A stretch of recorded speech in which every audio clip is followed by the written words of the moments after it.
Moi, des hommes et des femmes de mon temps rencontrent Jésus-Christ de Nazareth. Qui veut être cet instrument de bénédiction? Qui veut être cet instrument de bénédiction?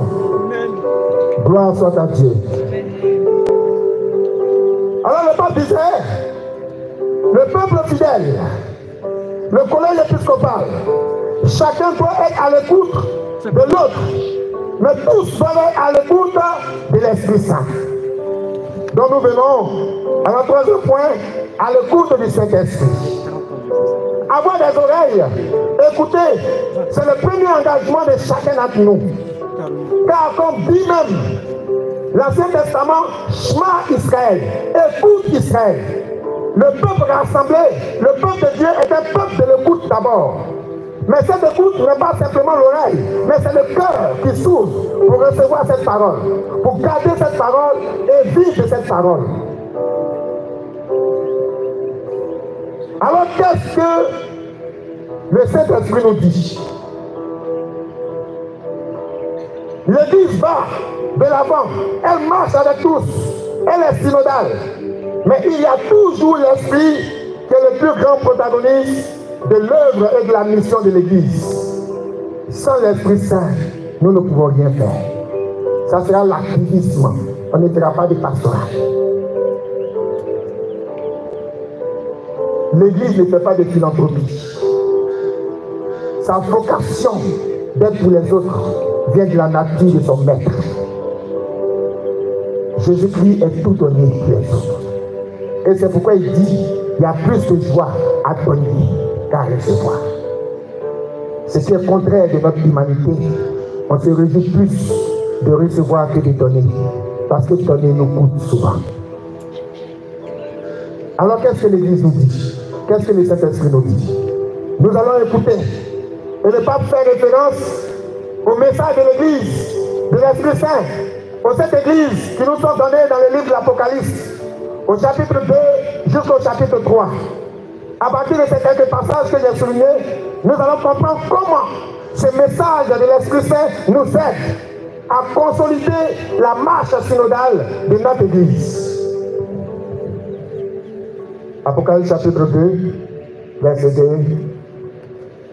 verset 1 à 5. Je connais tes œuvres. Je connais tes œuvres. Ton labeur et ta patience. Ton labeur et ta patience. Je sais que tu ne peux supporter les méchants. Je sais que tu ne peux supporter les méchants.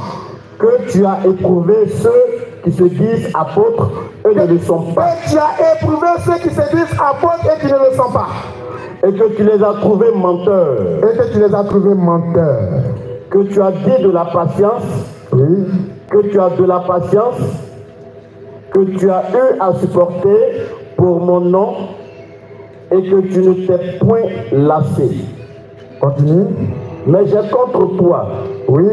Que tu t'es relâché de ton premier amour. Souviens-toi donc d'où tu es tombé. Répands-toi et reviens. C'est ainsi que l'Esprit s'adressait à l'église d'Éphèse. Tu es tombé, reviens à ton premier amour. Alors pour vivre la synodalité, nous devons revenir à notre identité première. L'amour qui a été répandu dans nos cœurs, qui fait que nous puissions aimer l'Église.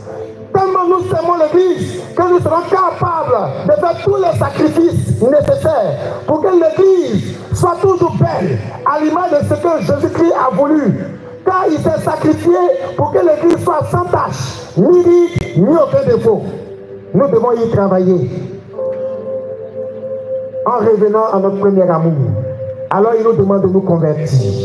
Nous les prêtres, nous devons nous convertir. Les évêques doivent se convertir. Les laïcs doivent se convertir pour que chacun retrouve son premier amour, pour que les prêtres et les évêques soient des serviteurs au milieu de vous et que vous soyez nourris de la bonne nourriture pour votre maturité.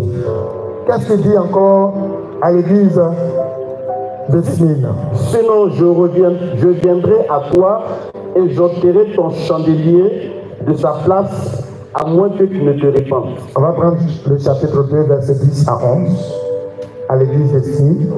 Ne crains rien de ce que tu auras à souffrir.